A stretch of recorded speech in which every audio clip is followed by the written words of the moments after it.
man. I just don't think any of these division games are all that easy. No. They just never are. Even though, the Giants looked god-awful last week. And that's what sucks because it's still the division game, but it's not necessarily a division game that they should lose, but they always lose one that they shouldn't have lost.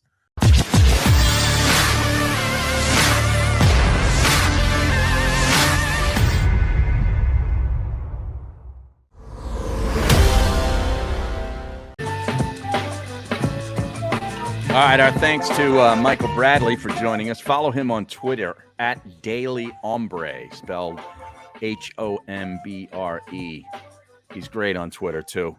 Barrett, your boys, did you just get up to turn the television on to watch Kansas State and Texas? Because they're about to kick off here in a few.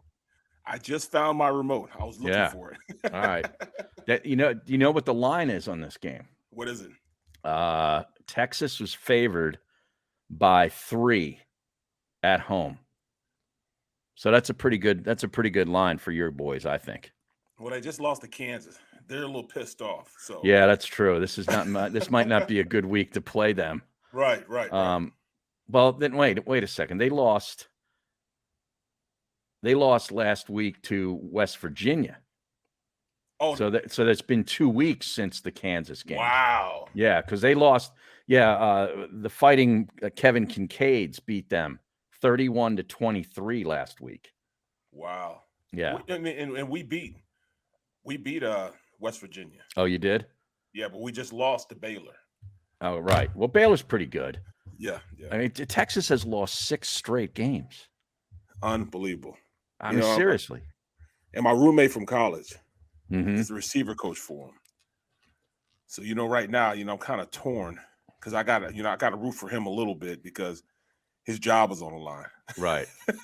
You know what I'm saying? Yeah. Well, yeah. I mean, that some bodies will have to be sacrificed. Yes. It probably won't be the head coach because he just got there. I mean, he just got there. Yeah. It's not his team. Right. Now, your K-State team, let's see, 1, 2, 3. They won 3 in a row, then lost 3 in a row. Then they won 4 in a row and lost last week. So they're having kind of an up and down year, but they're going to a bowl.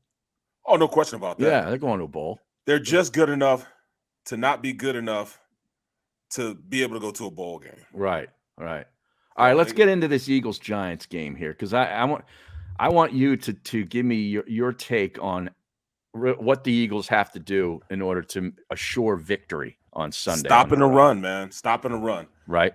It's not the it's not the offensive side of the ball that we have to worry about. It's the defensive side of the ball. Mm-hmm. They've got to stop the run. They can't let Saquon get it going, and they can't let Daniel Jones get it going. If both of them are in sync and they're running the ball successfully, that means you have to put somebody else in the box to stop. To account for you got to account for that quarterback too. Right. That's the thing. And their receivers are too good to leave out there and play man to man, So they need to heat him up. They need to heat Daniel Jones up and stop the run. I mean, offensively, they'll score. They'll run the ball on them because, like I said, they're smaller, pass rushing type of defense. So they'll put some pressure on them. They'll run a rock on them.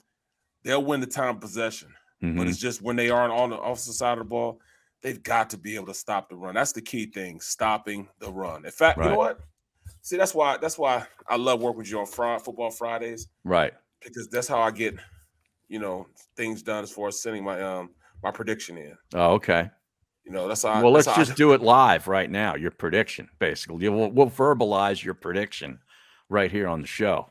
Yeah. Well, I'll start off. It's imperative that this Eagles defense stops the run. They'll score enough on the offensive side of the ball, but can Rich Gannon play a defense in which he plays up tighter on the wide receivers? Jonathan Gannon. Yeah. Don't put Rich in your pick.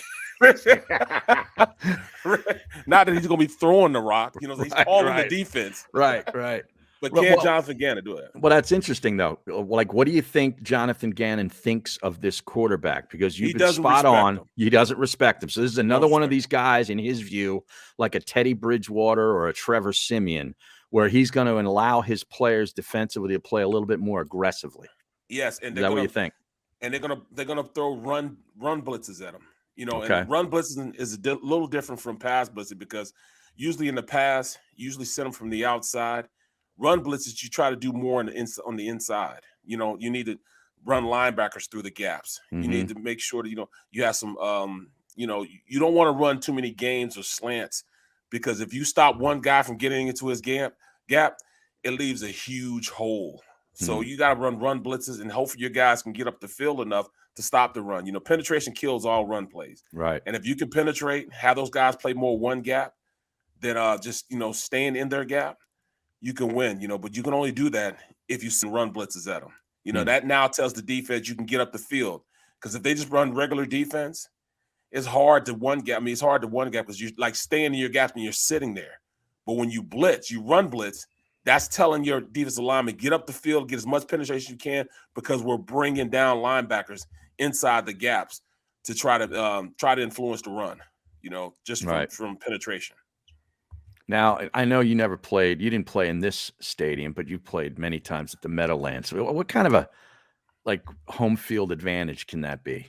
Because this team is awful. Like, I don't even know if their fans care anymore. That was never it was never the fans that made their home field advantage. Was it the wind?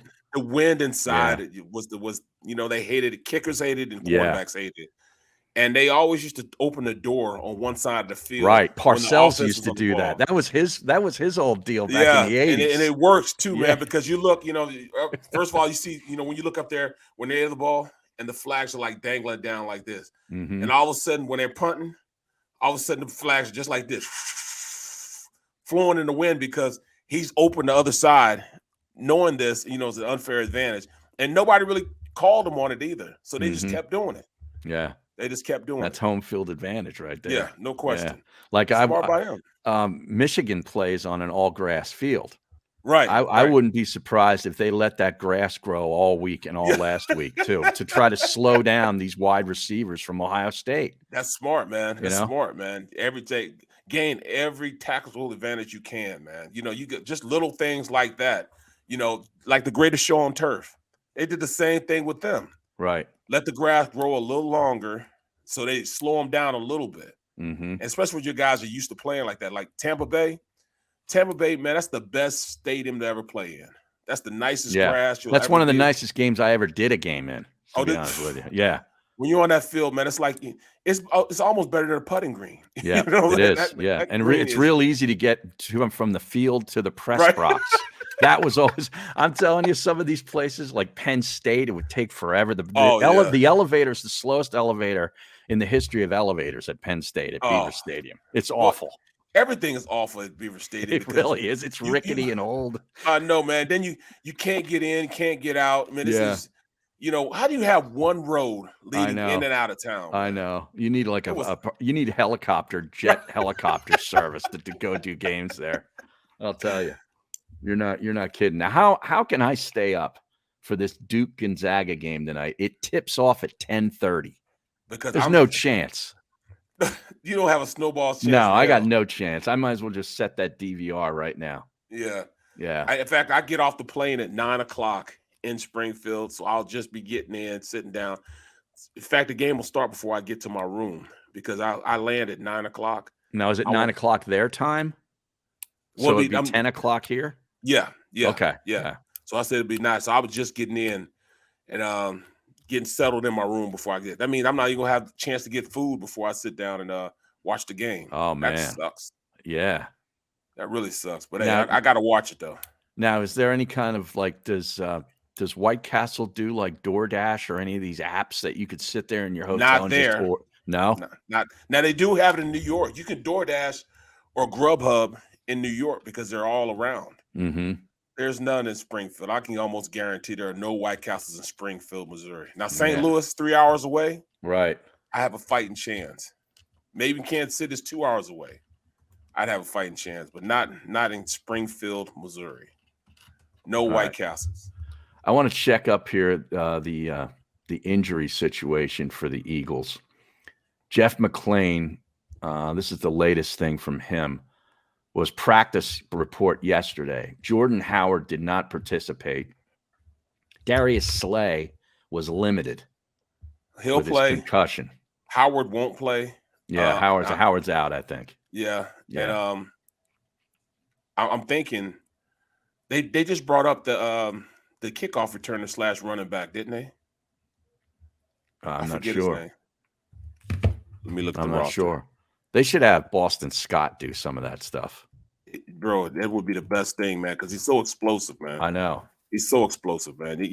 You don't really know how good of a player he is because he only gets a small, limited, chance to be out there. I mean, they gave him more opportunities. He'll play better and better.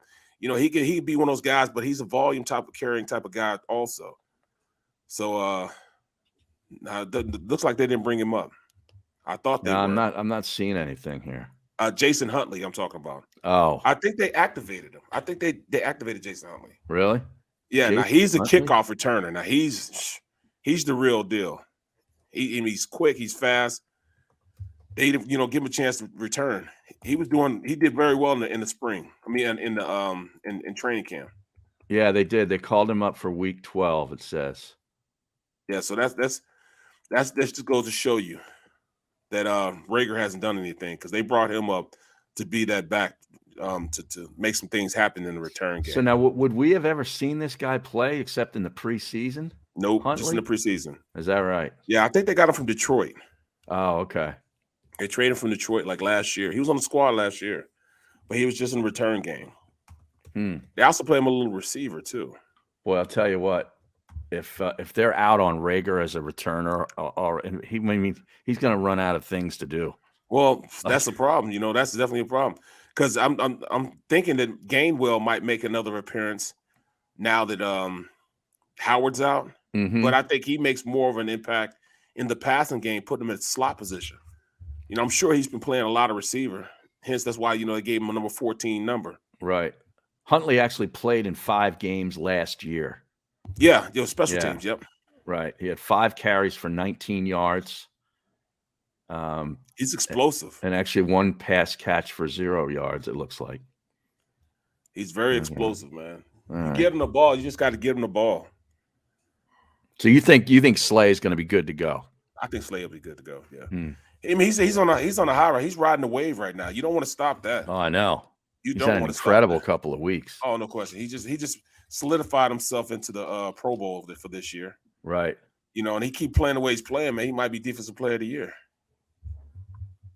He's been that good. Wow. Really? That good. Player of the Year? Yep. Man. Yep. I don't know.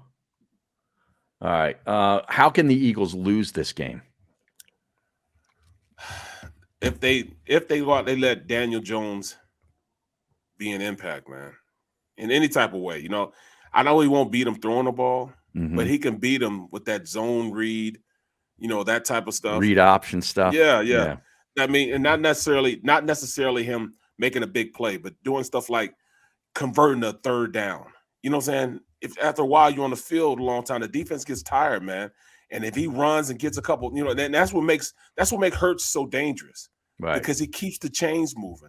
His ability to go out there and convert third downs. When you have him dead to rights, and then all of a sudden he breaks out and gets the first down. Man, that hurts the defense, man. Right. That's kind of a backbreaker. You're thinking you're getting off the field, and all of a sudden he converts with his legs at third and double digits, and you're like, damn. And when that starts happening, that's when things starting to unravel for you, especially on the defensive side of the ball, because guys start trying to do a little more than what they should be doing instead of just doing what they're supposed to do. That's what really sucks, because you want to make sure that you're not the cause of why they're making this happen, but you can't go out there and be a superstar and do more than what you're doing. Right. And that's what guys do. They want to do a lot more. That's what Fletch said he was doing. He was trying to make a play, and he went to go make a play and got pushed out of the play because he shouldn't have been, jumping the gaps like he did. This Giants team, their first win this year was against the Saints. See? And that was back when Jameis Winston was still a quarterback. Yeah. Remember they it was on the road. Didn't they have Kansas City on the ropes? I can check. They had Kansas City on the ropes. John Ross caught a 52-yard touchdown pass for their first score. So they made a big play. Wow. They got on the board early. Kicked a bunch of field goals. Saquon Barkley had a 54-yard pass from Daniel Jones too. And then another touchdown. So Barkley scored 2 touchdowns. Yep. That was their first win of the year on the road. So it shows that they're capable. They're very capable. I'm telling you, they had Kansas City on the ropes when they were playing them. Yeah, they lost 20-17 at Kansas City. Yep. A couple of weeks ago. That was an ugly game, if I remember. Very ugly game. Yeah, turnovers left and right. Yeah. Let's see here. Kyle Rudolph scored for the Giants in that game. And Evan Engram. So 2 tight ends, 2 touchdowns. Kansas City kicked a bunch of field goals.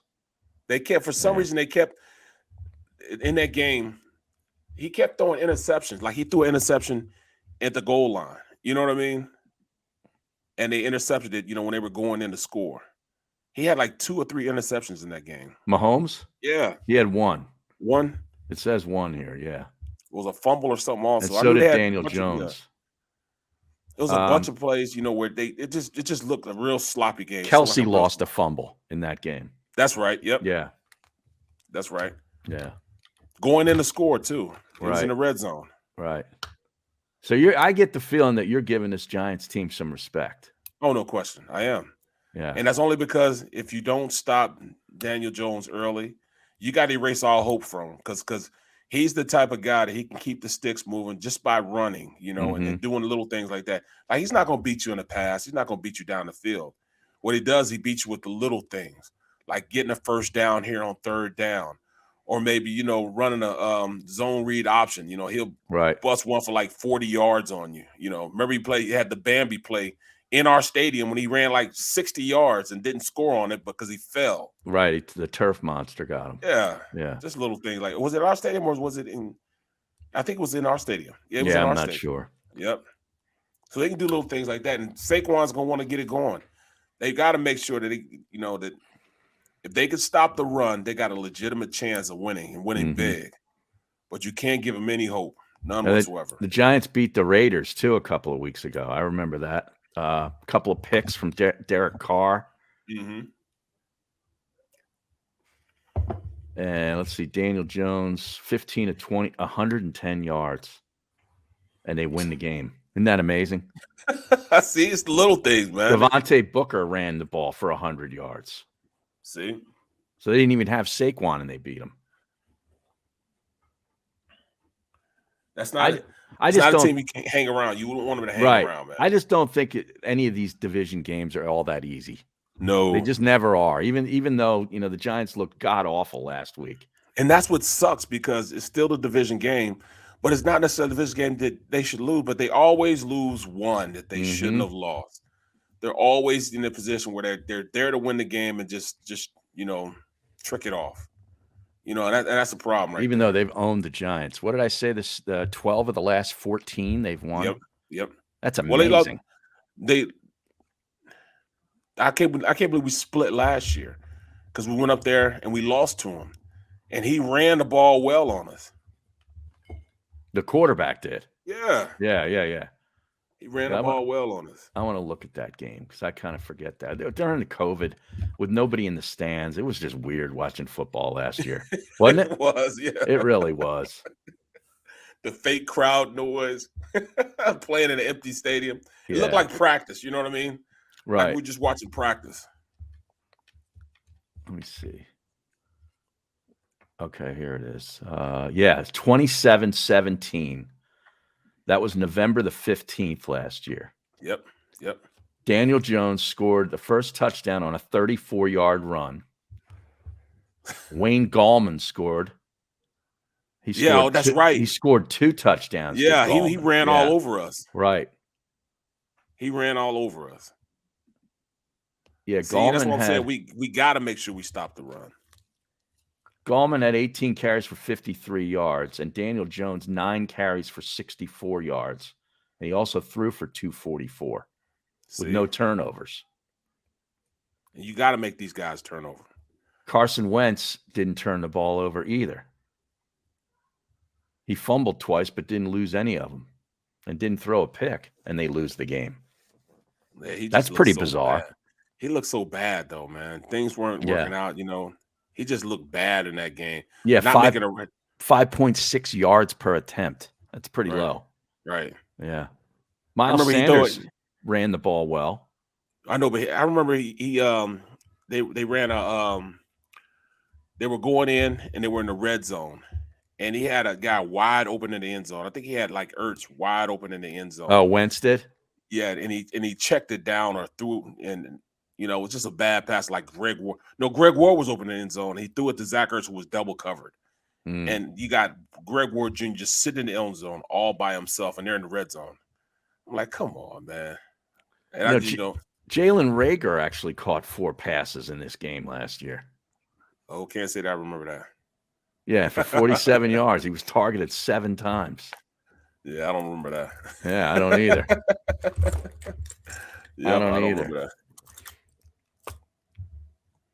I know that I saw this morning on Twitter, Brandon Lee Gouton, who's great, by the way, covering the Eagles. He posted the quote from Howie Roseman as to why they took Reagor over Jefferson. It was because of fit. And I'm like, fit? Justin Jefferson fits any team. What are you talking about, fit? That's double talk nonsense. What does that mean? Yeah, what really. does that mean, man? Oh, I just can't get that out of my head. I really can't. Yeah, fit. Let me go get it because I want to read it to you. Right.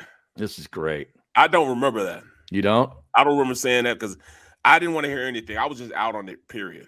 Right. I can remember when I was sitting there because it was me, Barkan, and Ray. And when and D Gun was there too. And they were talking about, picking up Jalen Reagor. And I looked over, and we're on TV, so I looked over. Then I can see the guys in the box. I don't know if everybody else could see them, but I can see the guys in the box. And I saw Ray said Jalen Reagor. And he said he was like, first round? Really? Right. That's what he said. He's probably looking at his league. Where did I have Jalen Reagor? He did. Yeah. He didn't have to look. He said I had him in the 3rd round, Barrett. That's what he said. He did like this. He did just like this. Because I could see them, but you guys couldn't see it, Right. But I'm like, all right, here it is. The question was, what set wide receiver Jalen Reagor apart over Justin Jefferson in particular? Howie's response: you're talking about really good players, and it's just the fit. It's how the coaches envision these guys being used and what they're looking for to fit our quarterback skill set. Oh, no. So that's what we were trying to do. Find the right fit for the Philadelphia Eagles. Are you serious? Right. Justin Jefferson wouldn't have been a fit for the Philadelphia Eagles. Is that what you're telling me? I don't care if he's a square peg. He'll fit in any round. Right. Right. Fit. Oh. And see, that's the whole thing. Like, there you are in the 1st round of a draft, and you're looking for fit. Shouldn't it be best player of it, like the best player on the board? Yes. Right? There's only certain situations where you can talk about a guy fitting what you're doing. Mm-hmm. That definitely was not the case because it didn't matter. You could put Jefferson back there returning kicks if you want to. Mm-hmm. You could line him up at the slot. You could line up on the outside. I think they were more so thinking, all right, we don't want an inside slot receiver. And at the time, Jefferson was playing slot for LSU. Right. But his first 2 years, he was playing outside.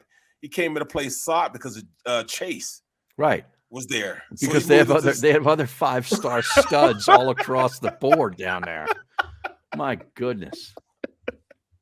They just had better players, and they just put him in wherever they could. And he's that type of player that he could just do that. He could play wherever you want him to play.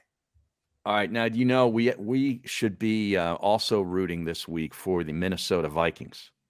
Why is that?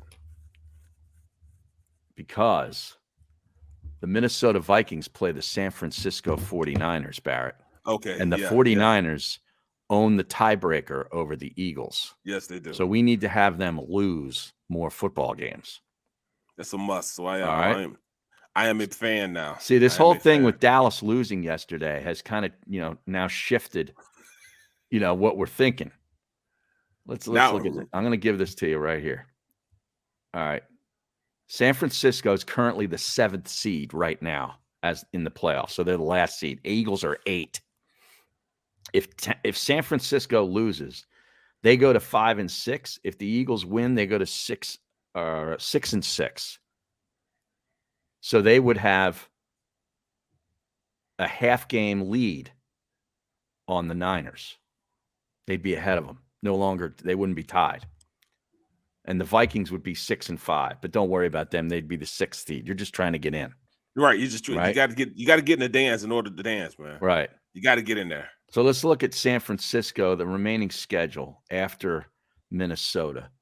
In fact, we'll take a quick timeout, and then we'll be back on the other side, and we'll start the last segment of the show with this. All right? Definitely. All right. You're listening to The Middle right here on the JAKIB Media YouTube channel. Smash that like button. We are